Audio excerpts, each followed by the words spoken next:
que o brasileiro sempre faz quando ele encontra um problema, descobre um problema, começa a querer resolver o problema? O que todo brasileiro sempre faz? Eles correm para os americanos. Quando as pessoas começaram a trazer esses autores estrangeiros, eu fui dar uma olhada. Eles prometiam que estavam ali renovando a educação clássica e a educação medieval e sei lá mais o quê. Só que a proposta deles não era essencialmente diferente da educação moderna, era a mesma coisa. Por exemplo, hoje tem uma corrente no Brasil que trouxe a doutrina da educação baseada em evidências. Que essencialmente é o que? É você trazer o cientificismo acadêmico, que é o pior tipo de cientificismo, um cientificismo antifilosófico, um cientificismo raso, para dentro da pedagogia. Então você diz, vamos ensinar aqui as artes liberais para crianças. Como é que a gente vai fazer isso? Colocando para ler literatura infanto-juvenil. Nada contra a literatura infanto-juvenil, mas uma coisa é uma coisa e outra coisa é outra coisa. Porque hoje em dia a gente já está muito acostumado a ver muitas pessoas, né, falando de formação literária, educação literária. Mas naquela época não tinha ninguém falando disso. E o curso causou um escândalo quando ele foi lançado.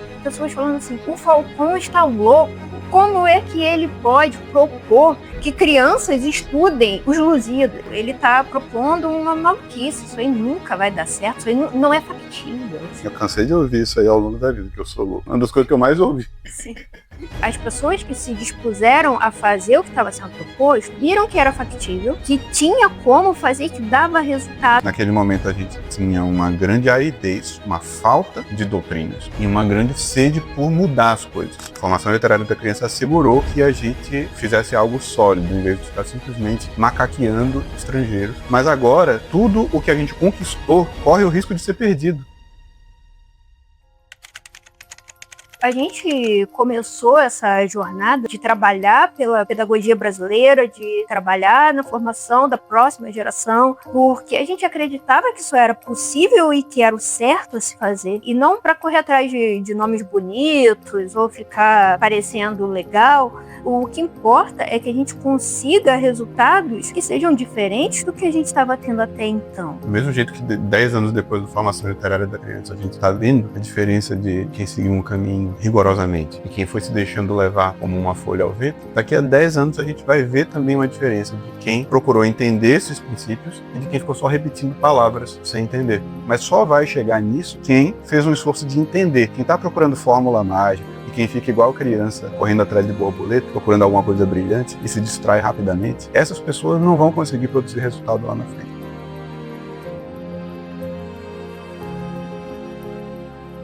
Olá a todos, nós estamos aqui hoje com o professor Rafael Falcão. Para quem não me conhece, eu sou a Dai, sou a esposa do Rafael.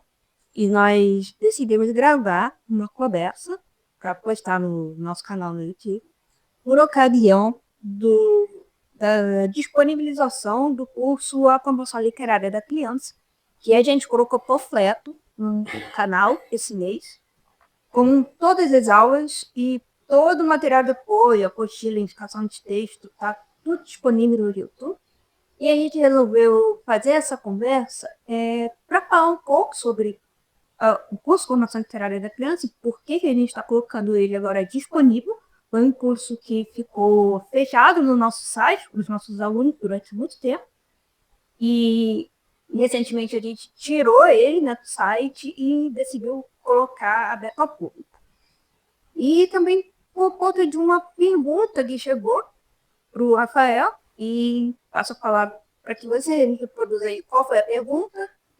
Um dos nossos seguidores aí no YouTube perguntou qual era a diferença entre a Formação Literária da Criança, que é um curso mais antigo, que a gente está disponibilizando gratuitamente agora, e um curso novo, chamado Princípios de Pedagogia, né, que acabou de ser lançado e que foi montado pela DAI. Foi uma ideia da DAI, foi montado pela DAI. Então, foi uma oportunidade interessante, né, de falar do Formação Literária da Criança, né, falar da importância que ele teve e do contexto em que ele foi feito e comparar com o contexto presente, né, e os efeitos que a gente pode esperar desse novo curso, em comparação com a Formação Literária da Criança. Eu acho que a gente começa esse bate-papo falando um pouco da Formação Literária da Criança, né? Porque é um curso que já está aí há mais de uma década. Muitas pessoas, muitos alunos tiveram contato com o conteúdo do curso, porém pode ter muitas pessoas que ainda não conhecem o curso, que estão chegando nele pela primeira vez. Então seria interessante a gente falar mais ou menos de qual foi o contexto, né? Há mais de uma década atrás, que fez com que o Rafael decidisse por gravar um curso com esse tema. Então, se você puder falar um pouquinho aí de...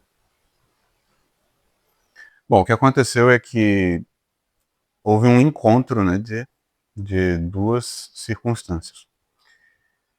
Houve a minha circunstância pessoal e a circunstância, vamos dizer assim, histórica e social do Brasil naquele momento. Eu tinha desenvolvido um interesse, vamos dizer assim, obsessivo por educação desde cedo, né? E por causa desse interesse algo obsessivo, que eu discuto em outros lugares, né? Já discuti em outros lugares, em outros vídeos, etc. Eu tinha acabado me interessando pela tradição pedagógica ocidental, que a gente muitas vezes chama de clássica, e tinha inclusive feito um mestrado sobre uma das fontes primárias, né? Traduzindo e comentando uma das fontes primárias da educação antiga. E eu estava nesse momento ali, quando eu decidi dar a formação de direto da criança, eu estava mais ou menos uns 5 anos estudando academicamente a história da educação ocidental, sobretudo até aquele ponto ali no final da Idade Média, no comecinho da Idade Moderna também. Isso é a minha circunstância pessoal. Socialmente, calhou de estar acontecendo também um rejuvenescimento, vamos dizer assim, do interesse por educação. Nós estávamos tendo um crescimento do homeschooling, da educação domiciliar, né, como traduzem, um surgimento também de interesse em abrir escolas alternativas, em fazer coisas diferentes, né? Então vamos dizer assim, que a minha obsessão de vida inteira estava coincidindo com um interesse de momento da sociedade, que era justamente esse interesse de questionar o que estava sendo feito em educação e procurar uma alternativa que parecesse mais sólida, que parecesse mais confiável do que os modelos mais recentes. Nessa época, as pessoas estavam se comunicando sobretudo pelo Facebook, né? Foi o momento do Facebook, a era de ouro do Facebook, às vezes eu falo. E o que acontece? As pessoas estavam muito insatisfeitas com a educação no Brasil. O Formação Literária da Criança foi feito em 2015. 2014. 2015 saiu o INAF, o teste do INAF, falando que, expondo a situação, né, de que 8% dos brasileiros eram capazes de ler jornais e revistas, né? De ler bem jornais e revistas. Então, você tinha 92% da população que não tinha condições reais de ler jornais e revistas e entender. Então, as pessoas estavam muito insatisfeitas com esse tipo de notícia que estava aparecendo. E, no entanto, o que as pessoas faziam? O que o brasileiro sempre faz quando ele encontra um problema, descobre um problema, e começa a querer resolver o problema? O que todo brasileiro sempre faz?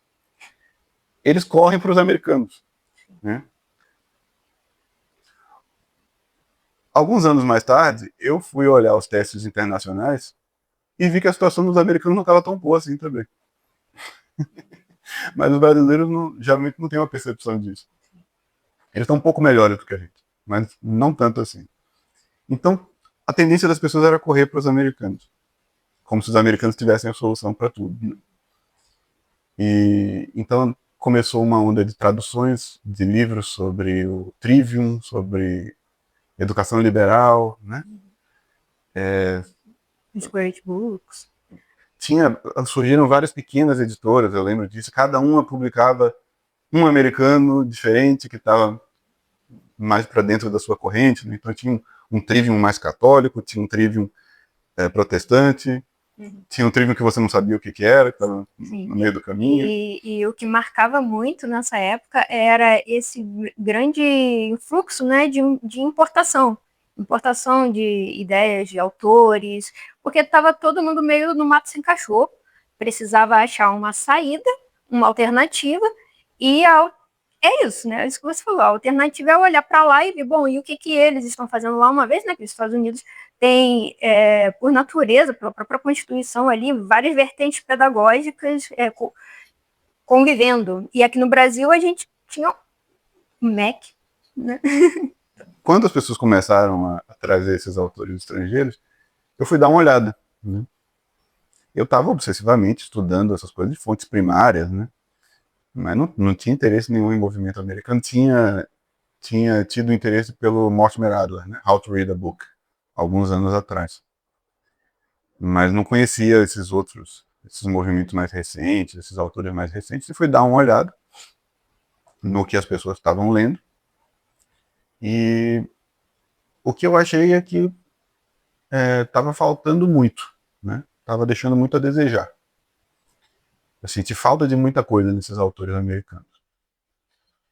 E, quer dizer, a gente pegava ali, abria o livro para ler. Eu já falei várias vezes do livro da irmã Miriam Joseph, o Trivium, né, que é uma discípula do Adler, que a gente abre para ler. Ela fala um monte de coisas, né, promete um monte de coisas, diz, olha, isso aqui vai ser o sistema, isso aqui é o sistema clássico que a gente vai reabilitar e etc. E você dificilmente vê a irmã Miriam citar uma autoridade antiga ou medieval. Às vezes ela até cita, mas boa parte do que ela diz ali no livro não é tirado da educação antiga nem medieval, e ela nem tenta argumentar por que seria melhor fazer do jeito que ela está propondo e não do jeito que eles faziam antigamente. Ela nem tenta fazer essa justificativa. E a gente ia olhar outros autores, né, geralmente piores do que a irmã Miriam. A irmã Miriam é uma autora séria, mas a gente ia olhar outros autores mais populares e a coisa era ainda pior. Eles prometiam que estavam ali renovando a educação clássica e a educação medieval e sei lá mais o quê.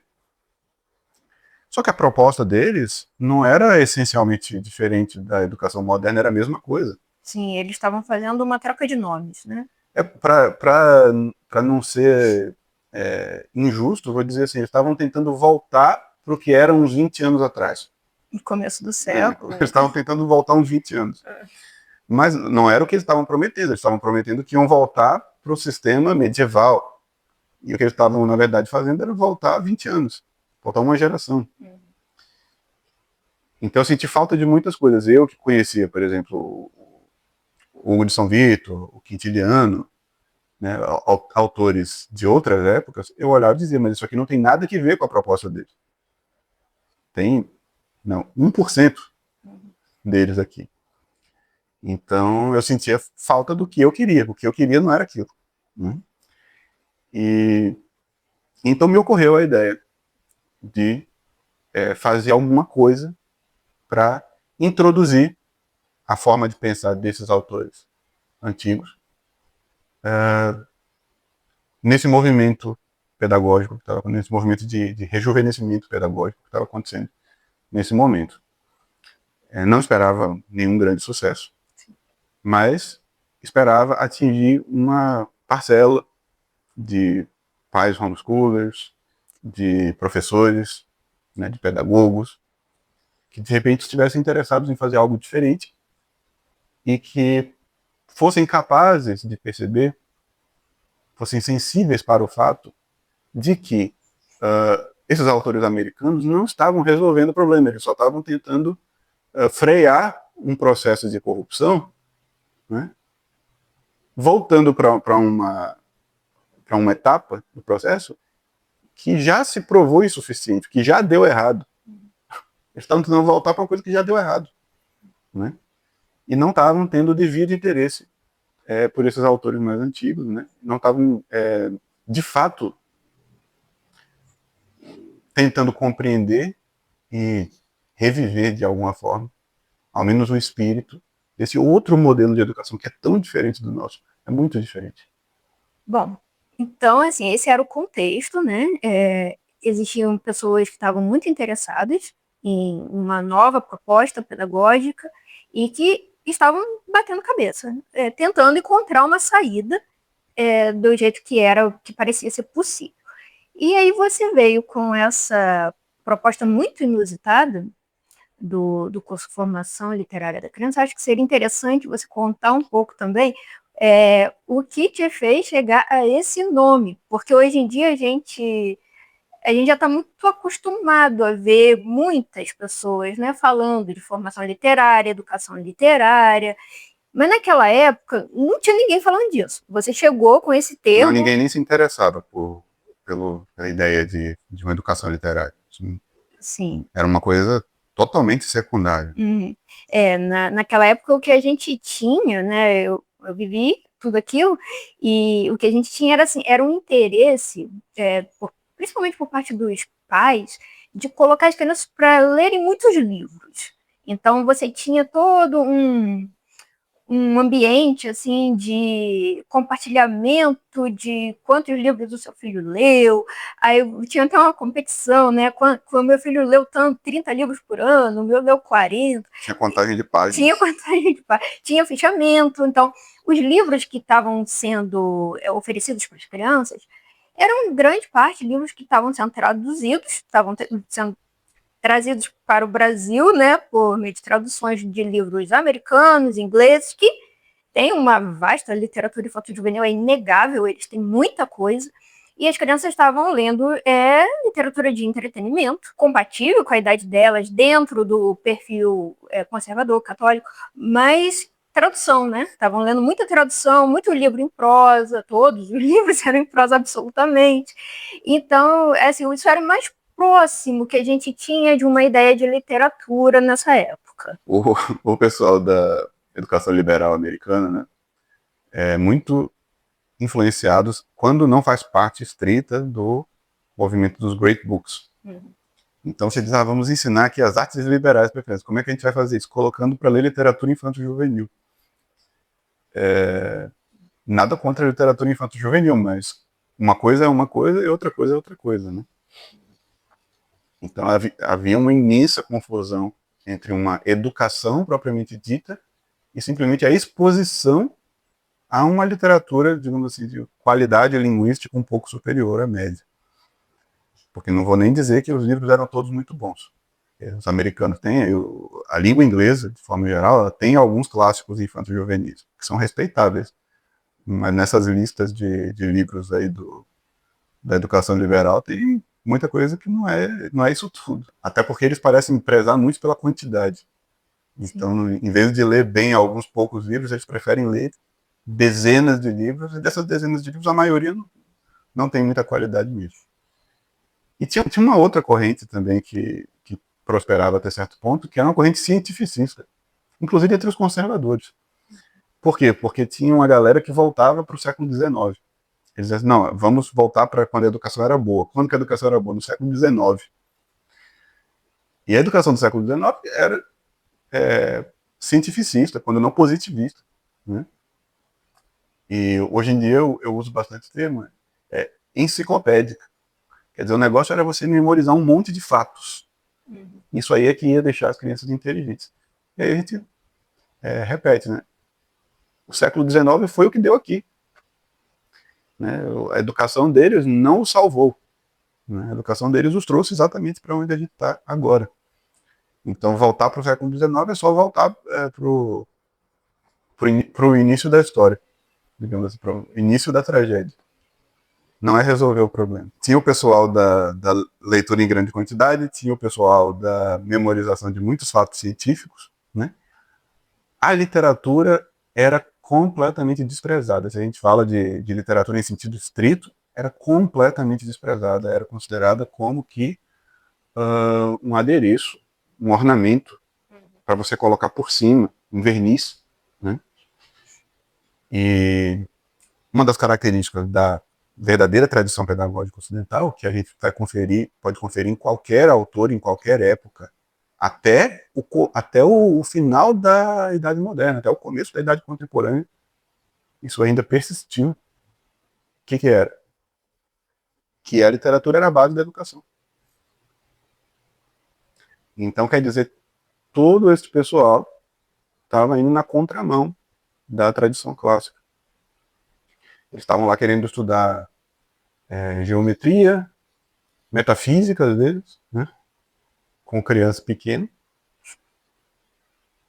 quando a prática da educação clássica era você dar uma base muito boa linguística e literária, né? Uma base linguística e literária muito boa no começo. Claro que eles estavam fazendo isso porque eles não tinham a menor ideia de que era assim. Né? E porque os autores, em geral, não falavam do assunto. Sim. Mas então, e como foi que você se decidiu por colocar esse título no curso? Formação Literária da Criança. Pois é, eu tinha feito uma dissertação de mestrado sobre uma fonte primária da educação antiga, que é a Institutio Oratoria, do Quintiliano. Institutio Oratoria costuma ser traduzida como a instituição oratória ou as instituições oratórias. E um dos primeiros problemas que eu tive quando eu estava traduzindo, né, o livro 2 da Institutio, foi como é que eu ia traduzir o título da obra. Porque se eu coloco a instituição oratória, as pessoas vão pensar o quê? Bom, que instituição? É o STF? É o Ministério Público? Qual é a instituição? E o que significa institutio, na verdade, é educação. Isso foi, inclusive, uma coisa que eu aprendi com os gringos. Né? Eu fui lá olhar o jeito como os ingleses estavam traduzindo, e eu vi um autor que tinha, um tradutor que tinha feito assim, a educação do orador. E eu disse, poxa, é verdade, institutio é educação. Mas tem uma conotação específica. Que em latim você tem algumas palavras que podem significar educação, mas cada uma tem uma conotação específica. E o Quintiliano não escolheu essa palavra à toa. Então eu observei algumas coisas na palavra. Certo? A primeira coisa que eu observei é que, etimologicamente, ela sugeria uma ideia de você estabelecer fundamentos. Né? Institutio vem da mesma raiz de constituição, né? de estabelecer, de estou, né? De firmar. Né? Por outro lado, no latim corrente, institutio, o verbo instituere, que deu o substantivo institutio, fazia parte de um vocabulário militar. Instituere significa armar, vestir uma armadura, né? Vestir os equipamentos militares na pessoa. E o Quintiliano, ao longo da obra, ele explora bastante essa analogia. De vez em quando ele faz uma analogia do orador dele com um soldado, e da oratória como uma batalha, e assim por diante. Então eu pensei, o que eu posso fazer aqui? Se eu colocar educação, não dá nada dessa ideia. As pessoas vão pensar que o Quintiliano está... Esse é um dos problemas quando a gente lê os autores modernos falando dos antigos, né, que muitas vezes eles traduzem o conceito e distorcem o conceito. Então as pessoas vão olhar e pensar, não, Quintiliano está tentando encher o menino aqui de informação enciclopédica para ele se dar bem no tribunal. Uhum. Então como é que eu traduzo a intenção dele ao escolher essa palavra? E aí eu pensei nessa palavra formação. Né? Por quê? Parece que dá uma ideia de uma educação de base, né? Quando a gente fala que a formação da pessoa foi tal ou qual. Parece que dá uma ideia de uma base, de um fundamento. E formação é uma palavra que tem um sentido militar. Não exatamente igual ao do Quintiliano, mas tem uma associação, né, com o contexto militar, porque existe formação militar. Né? Os soldados entram em formação. Então eu escolhi essa palavra. E depois, quando eu fui fazer a formação literária da criança, o que eu pensei foi, bom, eu não posso chegar e dar um curso de educação clássica. Isso é uma maluquice, nem eu sei isso aí tudo. Mas uma coisa eu sei. Eu sei como é que começa. E o que as pessoas estão precisando é isso. As pessoas não estão precisando de um curso sobre educação clássica para saber tudo. Sim. Porque elas não têm nenhum começo. Então, o que a gente precisa falar é do começo. De fato, a página de vendas do curso, eu lembro disso, a headline, o título da página, a primeira coisa que você lia na página era o primeiro passo para uma educação clássica. Né? Então, as outras pessoas estavam muitas vezes prometendo mundos e fundos, né? Falando, olha aqui, se você fizesse meu curso aqui, nossa, você vai sair um scholar. Não, você não vai sair o Cícero, você vai sair o São Tomás de Aquino. Sim. Tá entendendo? Era trívio e quadrívio. Trívio, quadrívio e o resto da filosofia, tudo junto. Sim. Né? E eu cheguei lá e falei, o primeiro passo. Sim. O comecinho da primeira etapa, né? Que seria a etapa gramatical.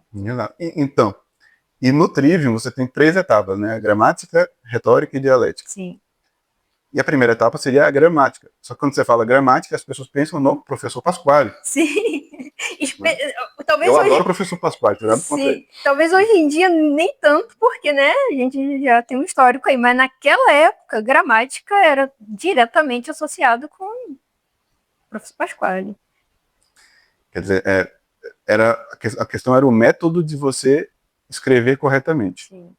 Você junta as fórmulas ali para você escrever corretamente.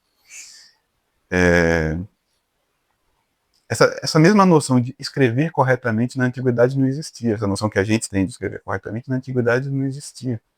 Quando eles falavam em escrever recte, eles queriam dizer escrever segundo os princípios da gramática. Né? Não era, não as regrinhas. Não era assim, o sujeito tem que concordar com o predicado. Não era isso. Né? Sim. Era que você tinha que seguir os princípios corretos na hora de escrever. Então a questão era você dominar os princípios. E daí eu pensei, como é que eu vou fazer isso? Eu vou dar a primeira etapa da educação. Eu vou botar gramática. As pessoas vão achar que eu estou ensinando o que é substantivo, o que é adjetivo, né? Concordância. Vai chegar lá, não tá falando de oração subordinada assim. Então pensei, o que eu vou botar aqui? Como eu tinha traduzido a formação retórica, né, a educação retórica, como a formação do orador, né, eu fui para gramática e imitei. Peguei a mesma palavra e usei, botei lá. A formação, o quê? Gramatical? Não, porque não era isso. O sentido da palavra gramática era muito mais amplo. Gramática vem de letra, né? Gramon significa letra, em grego. E a tradução de gramática em grego para o latim era literatura. Porque ela envolvia todos os estudos linguísticos. Sim. Então, o que eu fiz? Eu mudei de gramática para literatura. Então, a formação literária. Porque aí você tinha uma visão mais abrangente da gramática antiga, né? O que eu estava tentando era traduzir o conceito. Para que as pessoas tivessem uma compreensão melhor do que aquilo significava. Sim, para que elas conseguissem, pelo menos, ter a chance de apreender o princípio que você estava colocando ali, né? E isso é bem pelo menos mais de perto, né?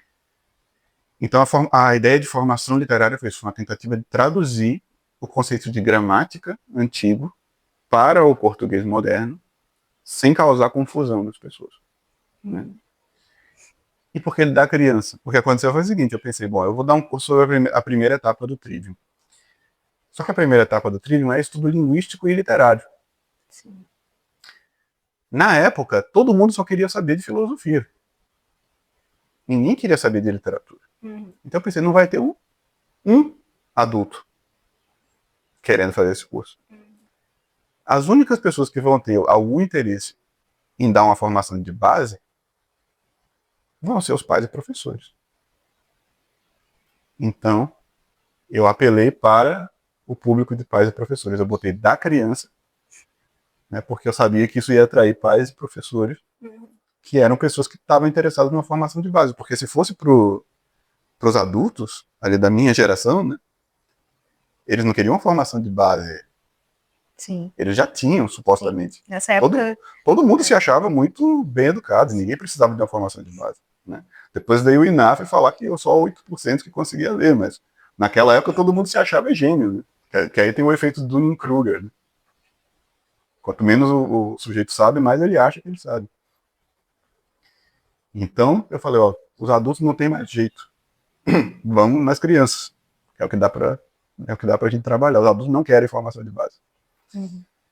Hoje em dia a situação é diferente. Sim. Mas é diferente em parte porque eu passei 10 anos repetindo que na situação não estava legal para os adultos e que precisava de formação de base. Então foi isso. Depois teve gente que apareceu, né? Nos anos seguintes, teve gente que apareceu falando, mas esse método aí eu posso usar para me educar também? Eu falei, olha, é o mesmo método. São os mesmos princípios. Né? O fato de ser criança ou adulto não muda tanta coisa assim. O que tem que fazer, o resultado que tem que atingir é o mesmo. Foi muito interessante acompanhar isso. Por quê? Porque a proposta era uma proposta, como você acabou de explicar, muito humilde. Era muito humilde. Era assim, é a formação literária das crianças na primeira etapa da educação clássica. Então, assim, discurso bem baixinho. E o curso causou um escândalo quando ele foi lançado. Primeira coisa que aconteceu, a gente recebeu muito aluno, muito mais do que a gente esperava, o que mostrou que tinha um interesse realmente assim forte de parte desse grupo atrás de alternativas e propostas de educação. E a gente ficou muito feliz, teve bastante interesse, mas ao mesmo tempo, quando as pessoas começaram a entrar em contato com as ideias que estão sendo colocadas no curso, que agora está disponível e todo mundo aí pode ir lá olhar, aquilo foi um choque, porque o que se fazia de verdade na primeira etapa da formação clássica era muito diferente do que as pessoas estavam prontas para aceitar.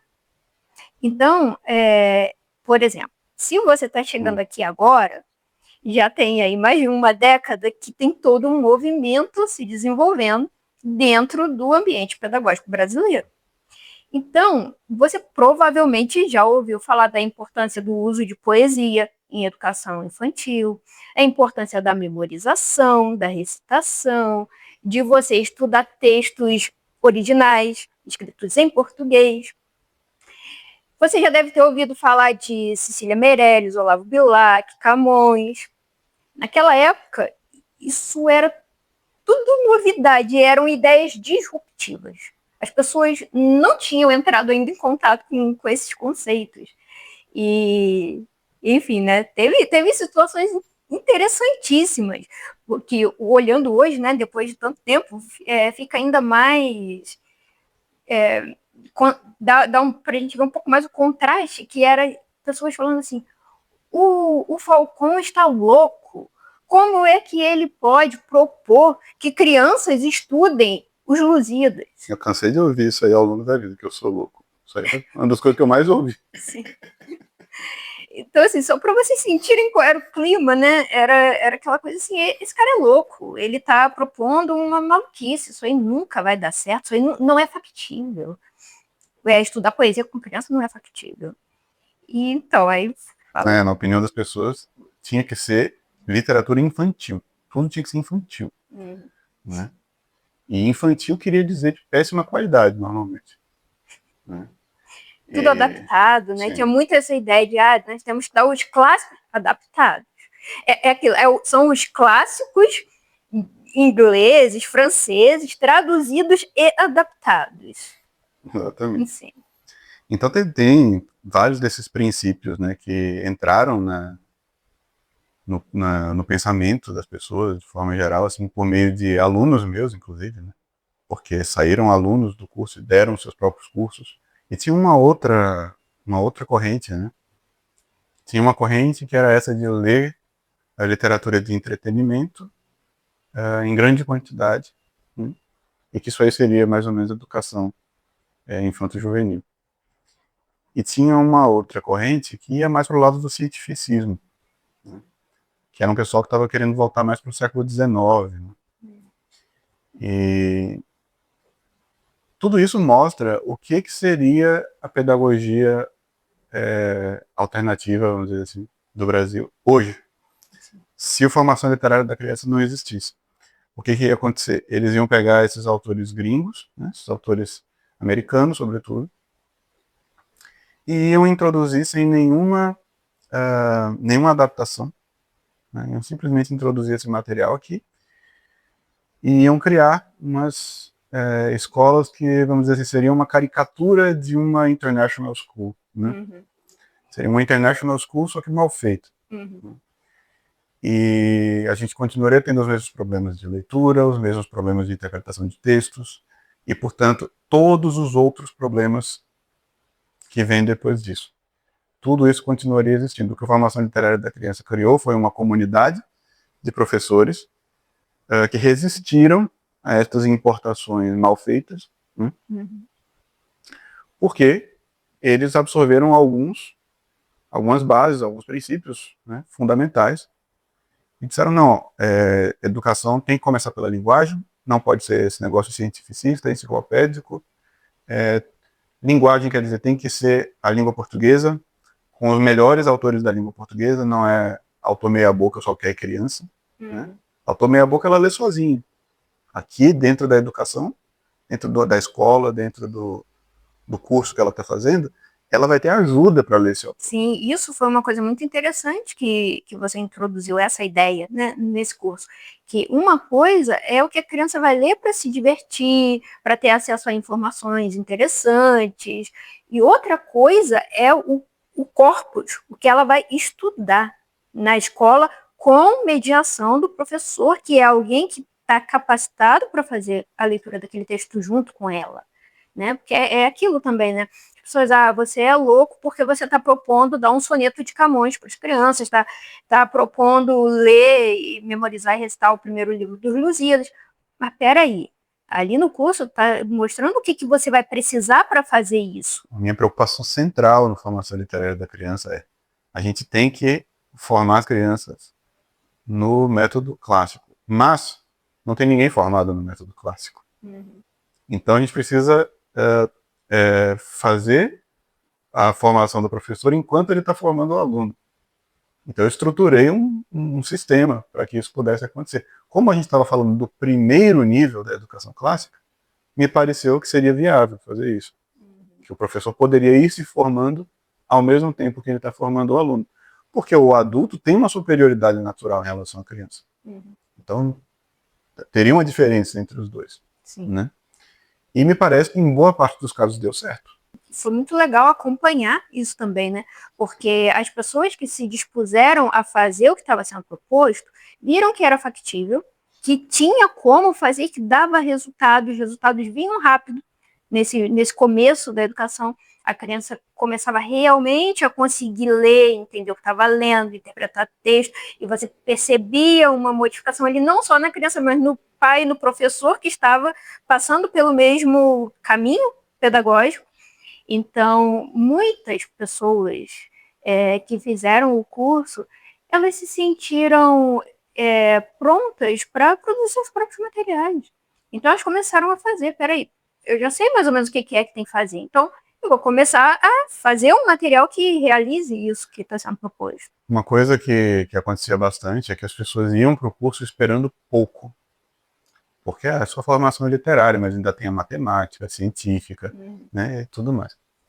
E quando elas viam o que significava a formação literária dentro da concepção clássica de educação, elas diziam, mas isso é uma coisa fantástica, ou até impossível, né? E eu queria ter tido isso. Então, houve um ganho, né, para as pessoas que tentaram fazer isso, houve um ganho pessoal. Porque elas sentiram que era uma coisa que tinha faltado para elas, né? Todo mundo estava esperando chegar lá e dizer, tá, eu já tenho uma formação literária, agora eu vou ver como que eu vou dar para o meu filho. Chegar lá e falar, não, eu não tenho. Sim, sim. E aí a gente tem todo esse contexto, né, esse legado que a formação literária da criança deixou para a nossa pedagogia brasileira, que deu essa cara bem peculiar para a nossa pedagogia, que conseguiu, de fato, fazer uma ponte com a tradição pedagógica clássica que era praticada. Então você fez uma adaptação dos princípios para a nossa língua, para a nossa situação, e isso, graças a Deus, frutificou e se espalhou pelo país inteiro. Tem bastante gente que produziu material em cima desses princípios, muitas escolas adotaram, e isso foi muito legal.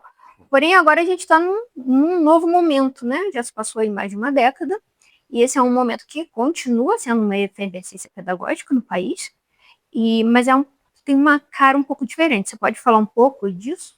Sim. O que acontece? Naquele momento, a gente tinha uma grande aridez, uma falta de doutrinas e uma grande sede por mudar as coisas. A formação literária da criança assegurou que a gente fizesse algo sólido, em vez de ficar simplesmente macaqueando estrangeiros, sem ter visto com os nossos próprios olhos ou qual era o assunto, o objeto do qual estamos falando. Porém, agora o que a gente tem é uma riqueza, uma variedade de pensamentos e de correntes que já entraram no país.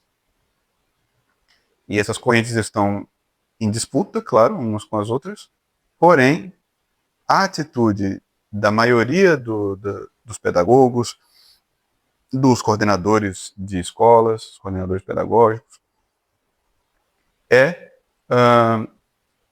agir como num self-service, é pegar um pouco de cada coisa. Né? Isso é uma coisa perigosa.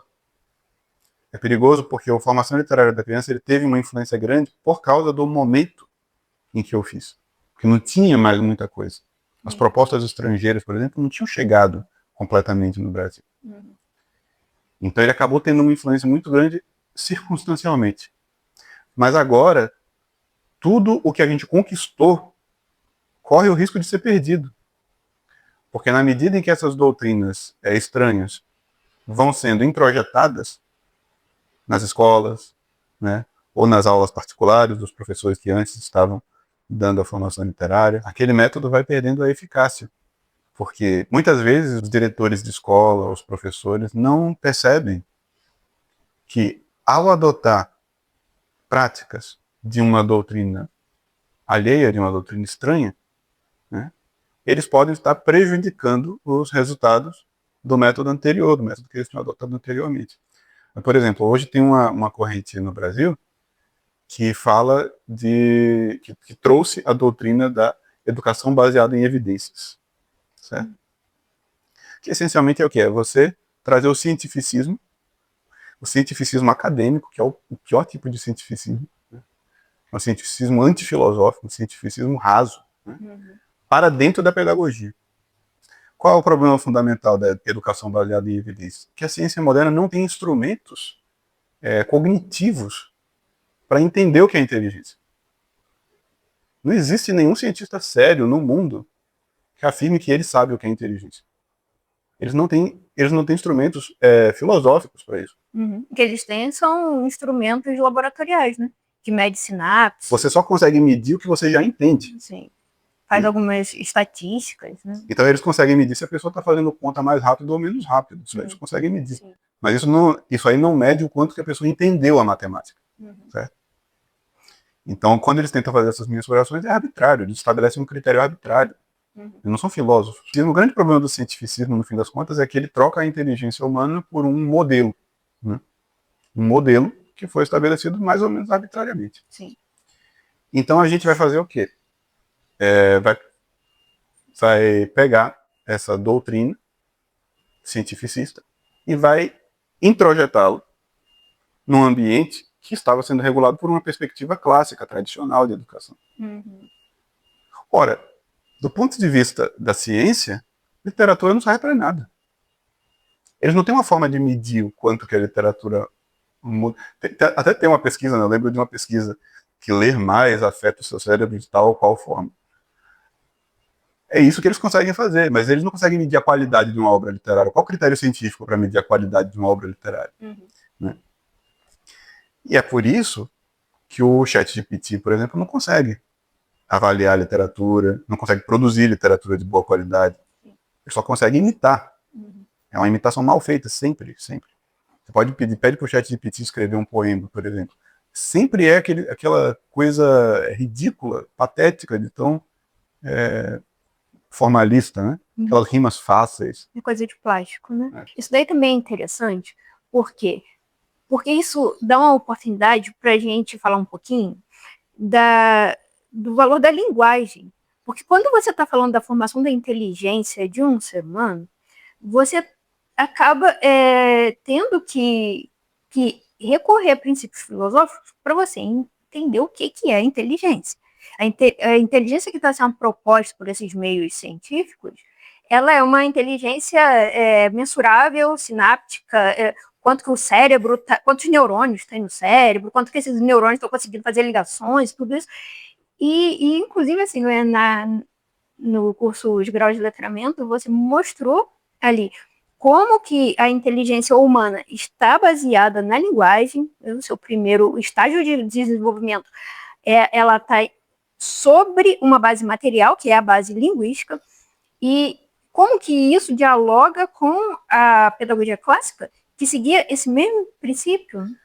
Inclusive, quem quiser uma justificativa teórica de por que a inteligência humana tem que se desenvolver primeiro na linguagem, tem um vídeo no nosso canal do YouTube que é A Educação segundo São Tomás de Aquino. É uma palestra que eu dei no Instituto, em que eu estou explicando bem claramente, usando os textos de um autor medieval, de alguns autores medievais, explicando como é que funciona esse sistema e por que começa pela educação linguística e literária. Uhum. Por que só depois você vai para ciências, por exemplo. Né? Porque isso é um conceito estranho para a mente moderna, né? Essa ideia de começar pela linguagem. E, inclusive, esse é um dos motivos, né, para a organização das aulas, né, que você fez no curso Princípios de Pedagogia. Porque uma das coisas que eu estou fazendo naquelas aulas é explicar filosoficamente essas questões. Uhum. Não é apenas dizer, São Tomás de Aquino dizia isso, né, mas é explicar o objeto em si mesmo, né? Por que a linguagem é tão importante. Uhum.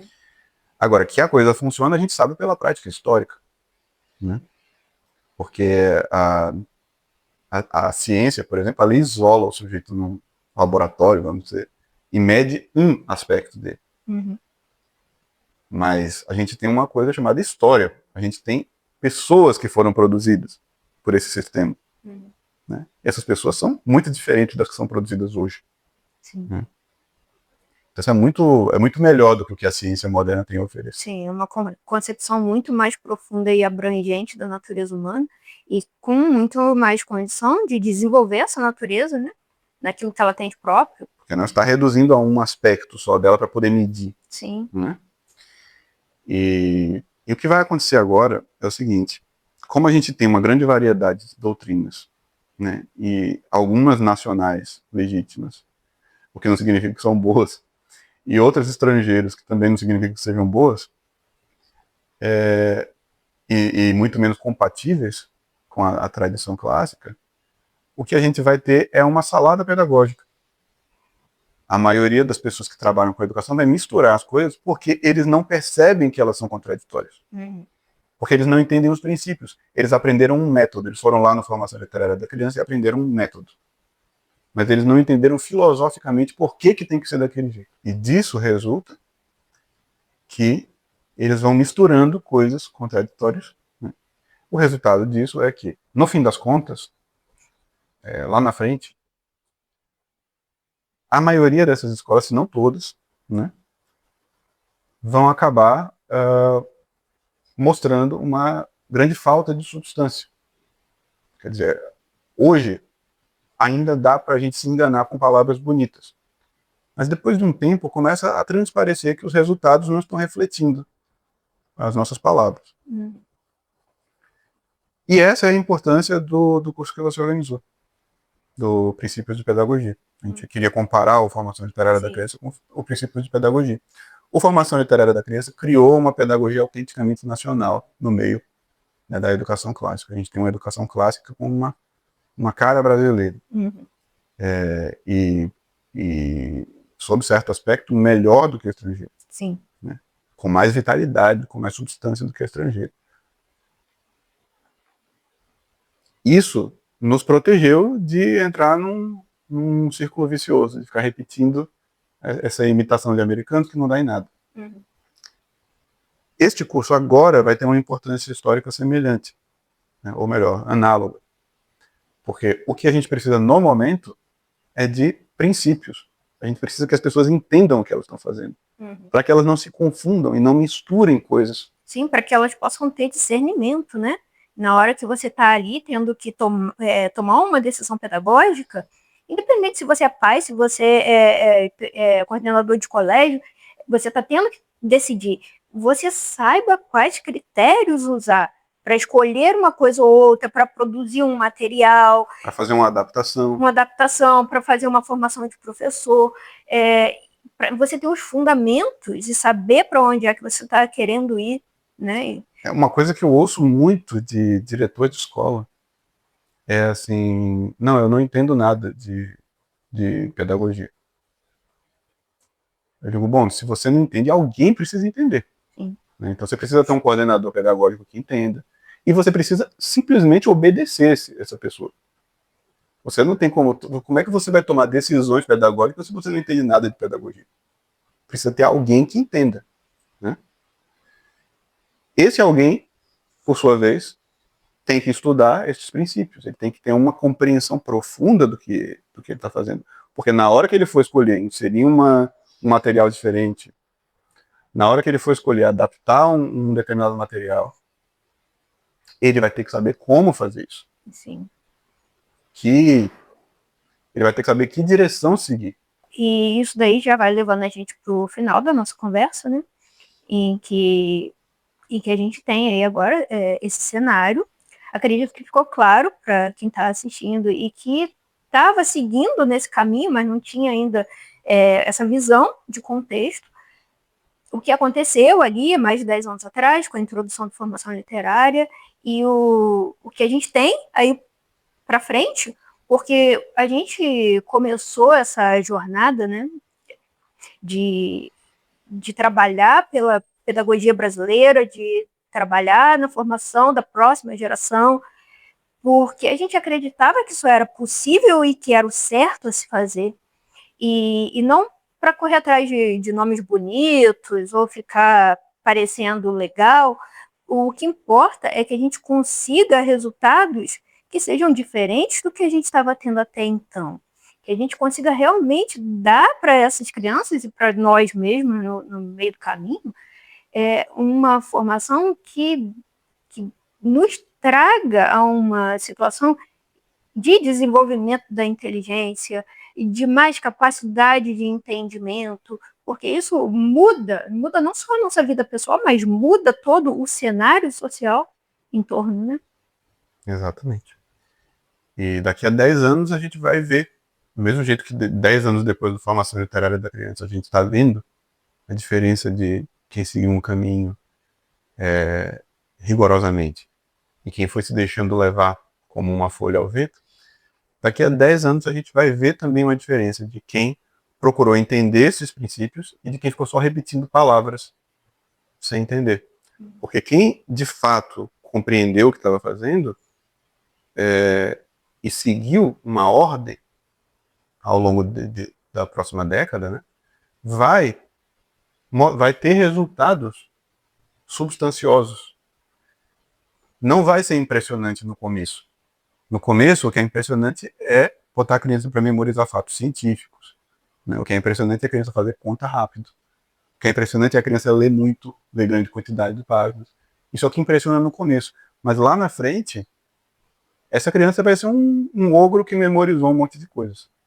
Um ogro que sabe um monte de coisa de cor. Sim, a inteligência dela não vai estar polida, né? Ela não vai ter nenhuma condição de competir com a inteligência artificial, porque a inteligência artificial tem uma memória bem melhor do que a dela. Uhum. Sabe muito mais fatos científicos e faz conta em milissegundos. Você viu que a inteligência artificial resolve cubo mágico em menos de um segundo? Menos de um segundo, muito rápido. E as pessoas que apostaram numa educação mais humana e que procuraram entender como fazer isso, não vão apresentar resultados assim imediatos, tão impressionantes, mas lá na frente, as pessoas que saíram os frutos que saíram dessas escolas, desses professores, etc., vão ser capazes de pensar de verdade, né? E a diferença vai ser notável quando chegar nesse estágio. Uhum. Mais uma década. Mais uma década, certamente. Sim. Hoje em dia, o que a gente consegue perceber são crianças que foram formadas no método de formação literária, elas se comunicam melhor, elas têm mais domínio dos seus sentimentos, né? elas conseguem ler e entender bem mais do que as outras crianças, né? Sim. São mais expressivas, né? Se comunicam melhor, como eu disse. Tem mais capacidade de atenção, conseguem acompanhar melhor uma explicação. Mas ainda é muito fácil preferir o outro caminho quando você olha para elas, porque ser expressiva, entender as coisas melhor, não causa tanto impacto, não é uma coisa que impressiona tanto as outras pessoas, né? O que impressiona mais é quando você atinge os níveis mais altos de inteligência, que aí você consegue fazer operações que, de fato, parecem até mágica para as outras pessoas, né? As outras pessoas acham que é impossível. E que são as etapas do Trivium, né? Se eu não estou enganada aqui, porque a gente só está falando da primeira etapa, a gente está falando da gramática só. Quando a gente começar a colocar as crianças na retórica, por exemplo, isso vai causar um impacto. As pessoas vão perceber a diferença. Mas só vai chegar nisso quem fez um esforço de entender. Quem está procurando fórmula mágica e quem fica igual criança correndo atrás de borboleta, que passa, procurando alguma coisa brilhante, né, e se distrai rapidamente, essas pessoas não vão conseguir produzir resultado lá na frente. Você precisa de muita insistência. Sim, pedagogia é uma coisa de longo prazo. Exatamente. Tem que ter resiliência e seguir pelo caminho que você escolheu, que você optou. Tem que ser uma decisão muito consciente. E você tem que se aprofundar, né? Você não pode ficar na superfície. Muito interessante. Então, eu agradeço pela conversa, foi bem legal poder revisitar tudo isso. Em parte, a história da nossa vida, da nossa vocação, e que graças a Deus está afetando também muitos outros professores, pessoas que também têm vocação pedagógica, e está sendo muito bom seguir esse caminho. E eu te agradeço, e a todos vocês eu faço convite. Quem ainda não assistiu ao curso de Formação Literária da Criança está disponível no canal. É um curso muito legal, muito vivo, cheio de ideias novas e propostas. Vai lá e assiste. E quem tem interesse de se aprofundar mais nos princípios e entrar numa discussão um pouco mais pedagógica, entra no nosso site, o curso Princípios de Pedagogia está disponível lá. E eu convido, né? Venham ser alunos e participar conosco dessa caminhada. Muito obrigada. Muito obrigado pela atenção. Até a próxima.